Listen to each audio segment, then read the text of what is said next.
So that was my hope with this book, was to equip grown-ups and kids with vocabulary to talk about neurodiversity that was really positive, because I think that our voices, when we talk with kids, are going to become their inner voice. It will become what they think about themselves. So what an honor to get to be that type of grown-up in a kid's life. I love it.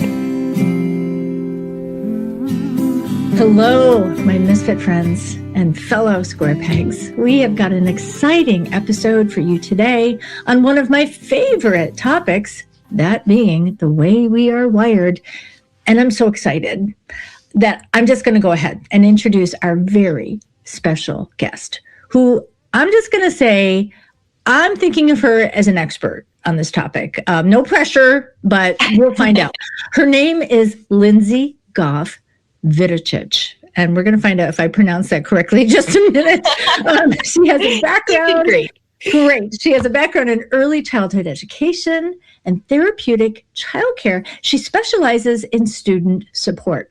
She is the founding member, I believe, of the Amazing Brain Club, and she is here to chat with us today about a wonderful children's book she wrote and maybe illustrated, we'll find that out in a second, by the same name, called The Amazing Brain Club. And I'm just so thrilled to welcome you to the Isle of Misfits, Lindsey. Oh, thank you so much for having me. I'm so happy to be here. Oh, we're really excited to have you because, like I said, this is, we have 3 core values here. And number 1 is own your awkward. And I tease it out by saying, we are wired on purpose for a purpose. And sometimes that feels weird because why am I wired this way? But God knew what he was doing when he wired us. Mm-hmm. So you're here to hit on that number 1 core value today. So that's why, we're beside ourselves. We are thrilled. So thank you. Thanks for joining us. So before we get on to anything else, I don't know, should we get this out of the way right up front? Your middle name, Goff. That's kind of sounding familiar to me and maybe to a lot of our listeners, right? So you don't happen to be related to another Goff that maybe we all know about, would you? Yeah. I do. Yes, Bob Goff is my dad.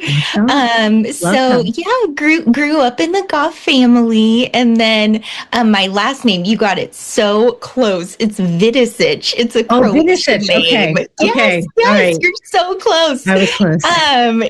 So my last name is Viduchich, and I live here in San Diego with my husband, with our 2 kids. We're close to my family here, which is awesome. And we are a family full of amazing brains in all different ways. Love it. Because we need all the brains, don't we? We do. We do.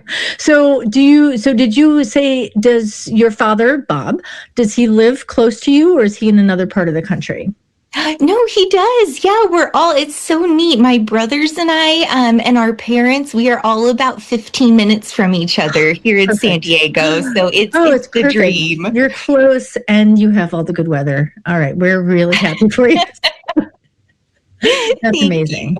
Yes. And you have 2 kids. So boys, girls, one of each? A boy and a girl. Boy and a girl. Okay. Yes. And it said right in your bio, this was the very first thing about you, is that you love kids, which that works out really well. Yeah.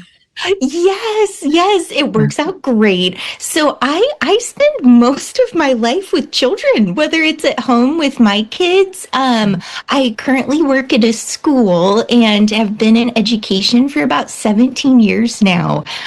Started out working at a therapeutic childcare and then moved on to teach kindergarten, 1st and 2nd grade. And now I get to be on a school leadership team and focus on student support. So that's been awesome. And I really love just in general in life, equipping adults to have really important conversations with kids. Because I'm a teacher. So my first thing that I am going to do always when I have an important topic to discuss with my children or in the classroom is going to be to look for a book. So it was such a privilege to be able to write The Amazing Brain Club because it was the book that I wish that I had. when I was a kid, Right. and then now navigating parenting and the teaching world. I just hope it's such a helpful resource for parents and teachers. Yeah, I love that. Look for a book. That's really good. Oh, yes, always. Yeah.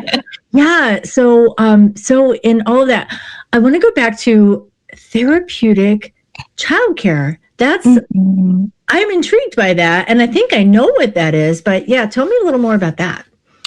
Yeah, that was my very first job out of college, was working at a therapeutic childcare in Seattle. And that was a setting where it was children from birth to age 4. And it was kids who, for whatever reason, for their home lives or for developmental needs, needed a place to go that would put an extra emphasis on building the social emotional skills and having safe relationships with grown-ups. And so that was really what started out my passion for education and being in the education world. I realized the incredible things that were happening with kids in a therapeutic setting and thought, man, wouldn't it be so cool to bring some of these things into the classroom? And I think that was the setting where I really developed that core belief that each child is going to need something different in order to reach their full potential, in order to have all of their needs met. And it's the job of the safe grown-ups in their lives to be out a couple steps and say, how can I set you up for success? How can I make sure that you get what you need? Oh, yeah. Yeah. How can I set you up for success? Yeah. I mean, that's transcendent, right? That you can apply that to anything that we do in any demographic, any population, any profession, right? But with children, like you said, each child needs something different. Certainly there are commonalities, there are things that we all share, but but when you're working with children that have different needs, different communication needs, right? I imagine some were verbal, some were maybe nonverbal, but they're all communicating, right? Yeah, absolutely.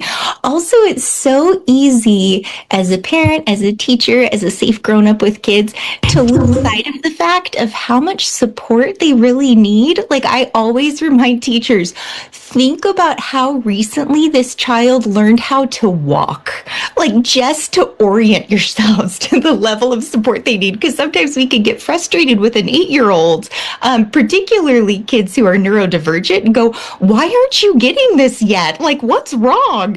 And instead to have that perspective, like they are learning and growing and some things need to be explicitly taught. So that was my hope with this book, was to equip grown-ups and kids with vocabulary to talk about neurodiversity that was really positive, because I think that our voices, when we talk with kids, are going to become their inner voice. It will become what they think about themselves. So what an honor to get to be that type of grown-up in a kid's life. I love it.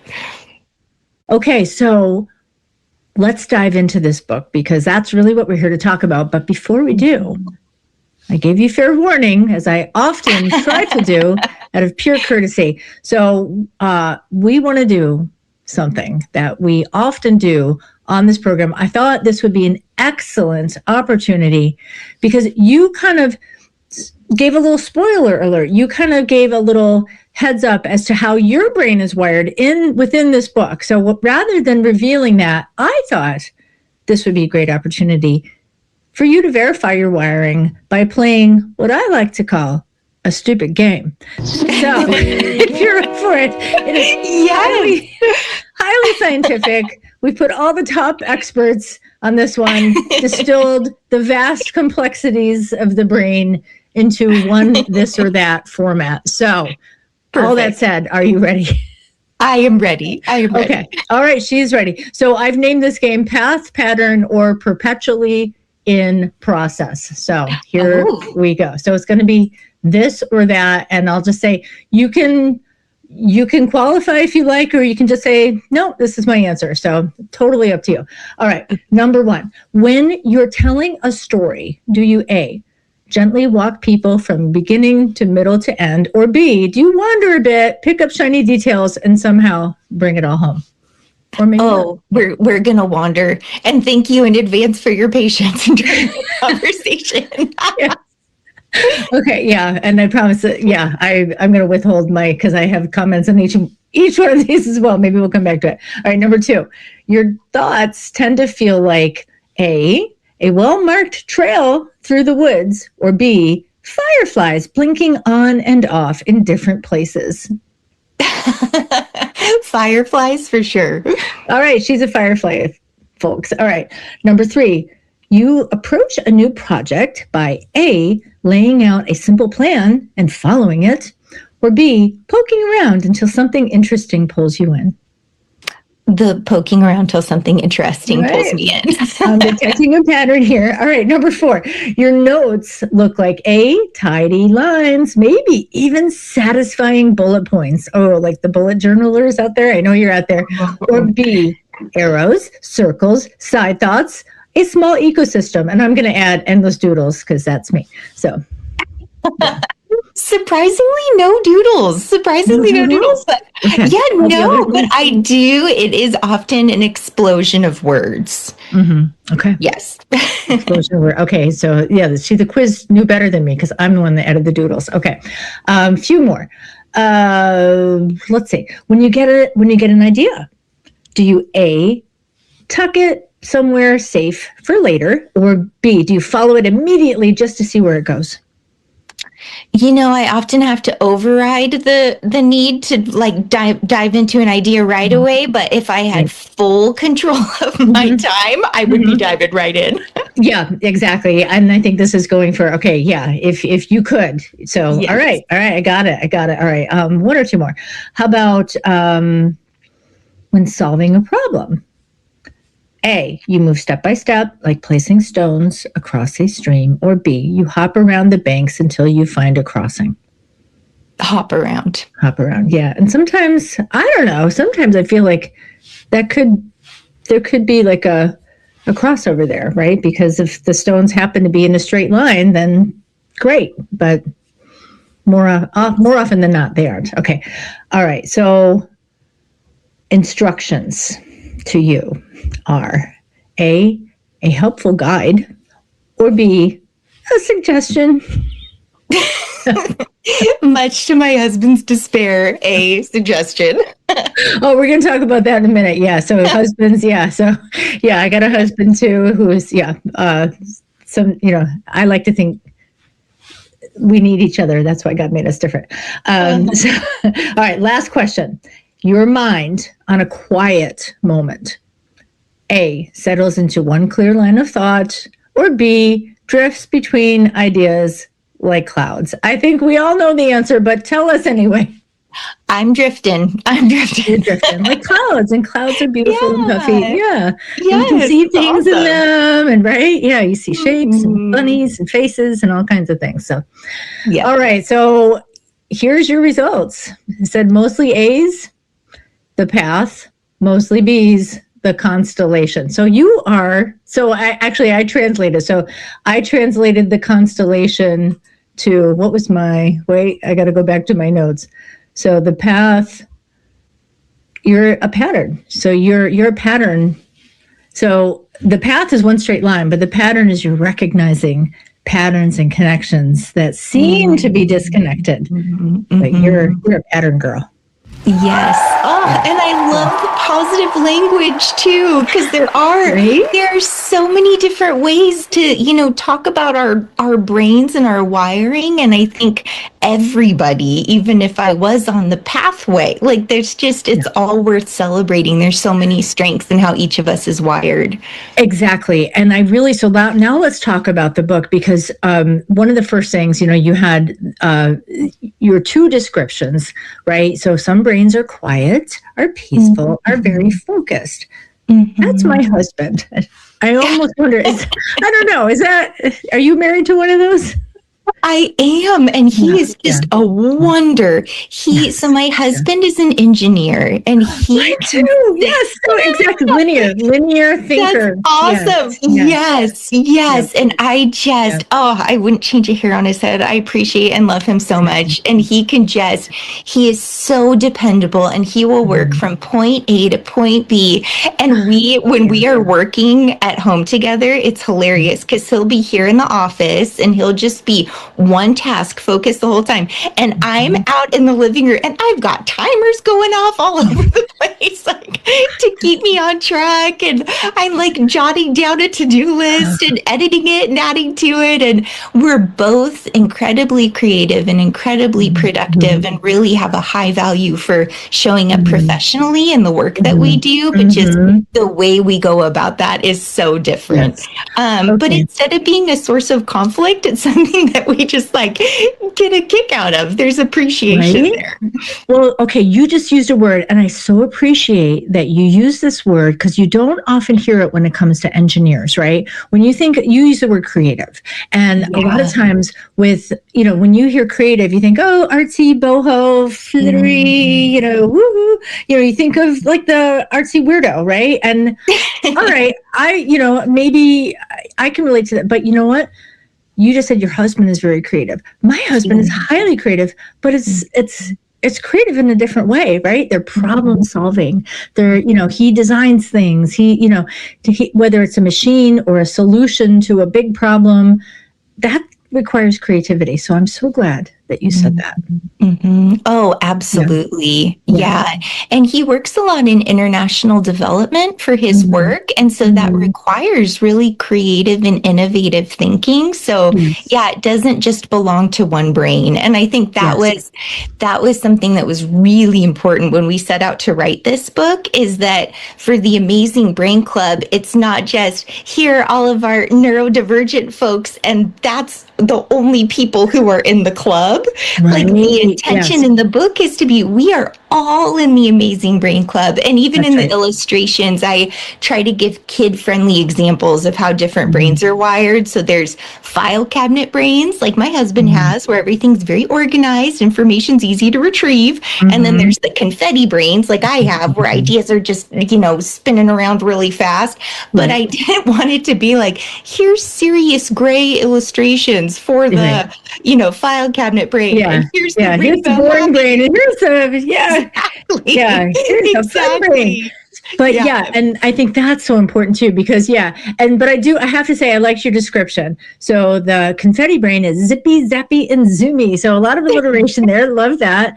But yeah, and then you said another thing. If my energy, I just thought of this in light of, because yesterday, as we're recording this, was the Artemis the launch, Oh, right? So, yes, so the quote that stuck yes. out to me: "If my energy were rocket fuel, I'd have you on the moon in a minute," right? So that was, and I think that could be both, but yeah, certainly those fast moving, zippy, zappy brains. So I thought that was very Mhm. timely for where we are right now. So, but the bottom line is we need each other. And I think that message comes through loud and clear in your book, right? Oh, So, good. Good. yeah, because the filing cabinet brains, they need the confetti people, right? And vice versa. We need each other. Yeah, Mhm. I think it talks about that in the Bible somewhere, right? Where, the body, right? Can't all be a foot, can't all be a hand, can't all just be even a head. It's got to be all of it because we all have something to contribute. Yeah. Oh, absolutely. And I think even taking it one step further in the book, too, where if we believe that God is so big and incredible and amazing and the creator of the world and everything in it, right? Like, we need many different kinds of brains to teach us about that creativity of who God is and teach us about, here here are all of the qualities of who God is, and without our different brains, we wouldn't get to have that full picture. We're all a reflection of that. Exactly. Yeah, and it's almost as if that we're designed on purpose, right? It wasn't this random thing, right? Exactly. Yeah. So, and you used this word before. So, of course, what we're talking about is neurodivergence. And I think, in some ways, specifically with zippy zappy confetti, ADHD is something we've heard a lot about. But like I said, what I appreciate so much is how you're framing this not as a disorder to be cured, but as an intentional wiring by God to be celebrated and cultivated. Yeah. Yeah, absolutely. Yes. And I had a student early on in my teaching career who was the zippy zappy zoomy kind of brain. And he came into my class with a reputation. People are like, oh, he can't stay in his seat. Like he can't, it's going to be so much. It'll be. And I remember that hitting me like, hey, like give him a chance. And so I partnered really closely with his parents, and our school had a jump rope club. So I was like, hey, can I do jump rope club with your son? So we signed him up. I went to jump rope club with him. Love it. That kid had enough energy in his body to power Chicago. You put him in jump rope club, he was the star. He was the shining star. So and that really cemented that core belief in me. And it's part of my conversations with teachers to this day is we need to be looking at the children in our lives and saying, what is right with you? What is everything that is right with you? And how what is wrong with you? Yeah. What is right with you? Yes. What is right with you? And how can we work with that to make sure that you are getting that place to shine and not to gloss over the hard parts, right? Like there are really, can be really tricky moments and moments of big explosive emotions. And I go into that in the book too. I want to give kids examples of this is what it's like. But my favorite line in the book, I can't get through it without crying when I'm reading it with my children, but it's when I worry that I am too much. I remember that I am created. Oh, doesn't it just? But that's the message that I want kids to walk away with is that we are here as the safe grown-ups in your life to work with this, to help you cultivate the incredible strengths that come with how your brain is wired. Yes. So, and by the way, yes, kids definitely need to hear this, but I'm going to say a lot of adults need to hear this too, right? And often it's the adults that are reading these books to the kids or with the kids. And, so this just makes my mind shift back to, 40, 50 years ago, right? When, so I'll put it this way. The upside of recognizing things like ADHD, neurodivergence, all of it, the upside is that now we're paying attention to things that maybe we weren't paying attention to 40, 50 years ago, right? And we're getting kids some tools and resources, even some medications. And I think all that can be a great thing. The potential downside that I see is that somewhere along the way, it seems like this shift has gone from ignoring those differences to making a disability out of them. And I'm not here to say that there aren't challenges and things that we need to overcome, but going back to a lot of people my age, maybe a little older, maybe a little younger too, didn't really have the benefit of some of these tools and resources, and they did feel like they were too much. So now they're in their maybe even 30s, 40s, 50s. And no one's ever really given them those tools. So this book, to me, as is often the case with children's books, is, I think, got a lot of healing for a lot of grown-ups in it as well.